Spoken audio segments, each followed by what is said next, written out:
तुम ऐसे चुप हो जैसे तुम्हें सांप सूंघ गया। ऐसी मोहिनी बातें करने वाला, इतना विशाल व्यक्तित्व, इतनी सरलता। लगता है बुद्ध का जादू तुम पर भी चल गया है। मुझ पर नहीं, महाराज बिंबिसार पर। वो बुद्ध के मोह में फंस गए, हाथ जोड़े उनके साथ ऐसे बैठे जैसे कोई किशोर युवा अचंभित आंखों से ताकता हुआ प्रश्न पूछ रहा। घोर सर्वनाश। महाराज का तो बाद में होगा, उससे पहले कहीं हमारा ना हो जाए। सर्वनाश। श्रीमान मंत्री महोदय, कुछ अधिक बढ़ा चढ़ा करके तो नहीं बोल रहे हैं आप? महाराज बिंबिसार ने बुद्ध के अनुयायी होने का प्रस्ताव रखा है और उनके भिक्षुओं को भोज के लिए राजमहल में आमंत्रित भी किया है।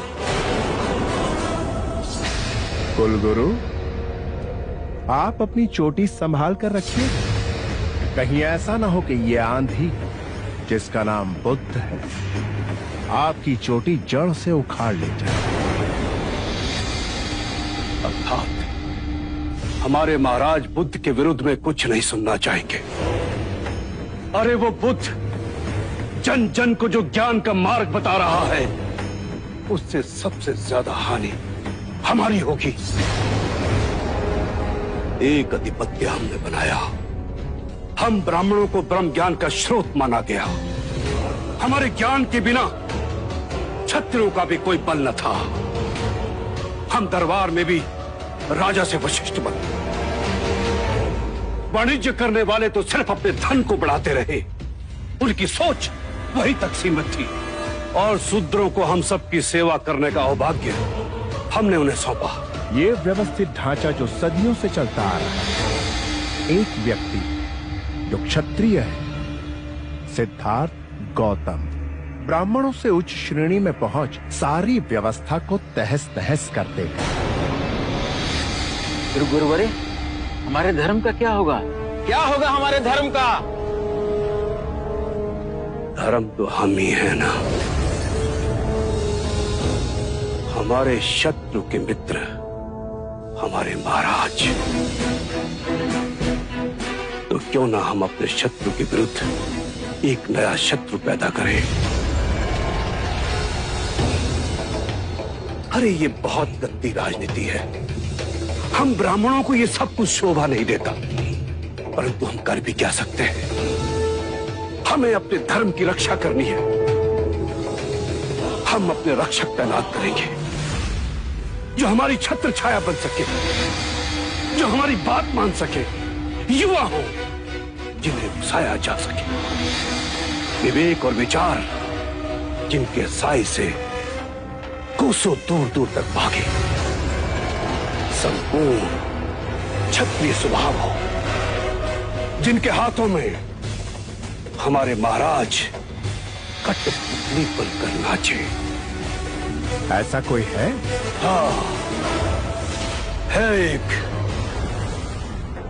जिसके जन्म कुंडली में लिखा है वो अपने पिता का विनाशक होगा।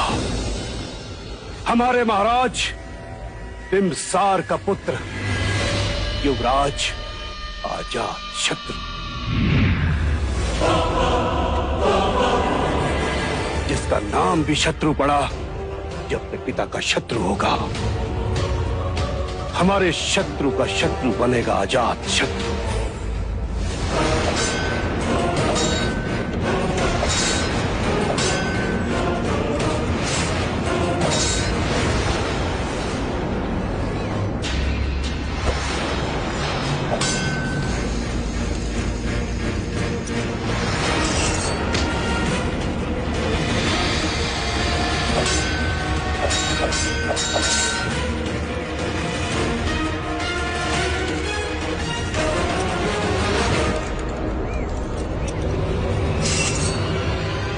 युवराज, महाराज ने आपको सारवन में उपस्थित रहने को कहा है।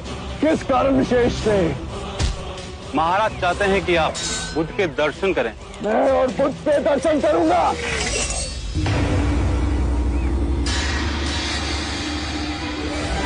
उस क्षत्रिय से जो शत्रु के नाम पे कलंक, जो पलायनवादी, महाराज को भी क्या सूझी। उनसे कहना कि मैं आने में असमर्थ हूं।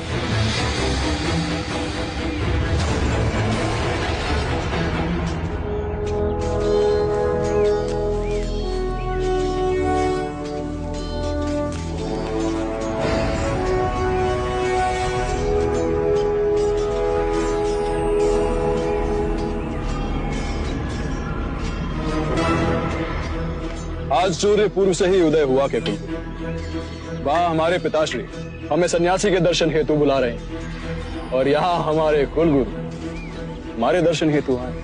युवराज, हम शस्त्र विद्या में कुशल नहीं, परंतु गुणी कुशलता को देखने का आनंद तो ले सकते हैं।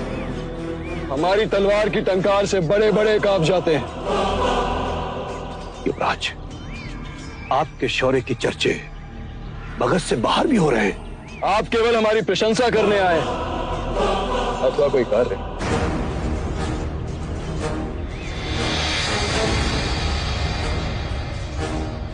युवराज, मगध की आशाएं आपसे बढ़ गई हैं। क्यों?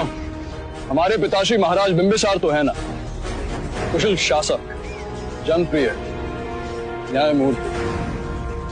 युवराज, महाराज जिस राह पर चल रहे हैं उससे कहीं मगध का परचम सीमित रहकर राजगृह तक न रह जाए, बस इसकी चिंता है मुझे।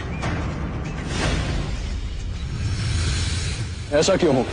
साधुओं और ढोंगियों के चक्कर में पड़ेंगे तो यही तो होगा। आपका आशय बुद्ध की ओर? हाँ, वो बुद्ध महाराज बिंबिसार को चक्रवर्ती सम्राट बनने के लक्ष्य से भ्रमित कर रहा है। इतनी बात तो नहीं सुनेंगे महाराज उसकी। एक तो कुछ ऐसे ही दिख रहे हैं युवराज। महाराज बुद्ध के मोहजाल में फंसते जा रहे हैं। कहीं उनकी बातों पे आकर वो हमारे धर्म को अपमानित न कर बैठे। अपनी पसंद नापसंद ये तो एक व्यक्तिगत राय है, उसे सारे देश पर थोपना, या फिर हम ब्राह्मणों के साथ अन्याय हुआ तो? आप कल्पना के घोड़े न दौड़ाएं कुलगुरु। ये आप कह रहे हैं युवराज? अम्रपाली के कारण आपकी और महारानी के साथ कम अन्याय हुआ क्या? युवराज, संकट के बादल तो सिंहासन पर भी मंडराने लगे हैं। यदि बुद्ध के कहने पर महाराज ने संन्यास धारण कर लिया तो राज्य का क्या होगा? जिस राज्य के नाम से सारी पृथ्वी कांपती है वो टूट कर बिखर जाएगी जब राजगद्दी आपको मिलेगी। मगध का राज्य चंद गांव के बीच में सिमट कर रह गया तो बस यही चिंता मुझे खाई जाती है। ये तो अनर्थ होगा। इस अनर्थ को रोकेगा कौन? एक क्षत्रिय, एक वीर योद्धा महाबली, वो आपसे बढ़कर कोई नहीं हो सकता। तो मेरा भी वचन है आपको।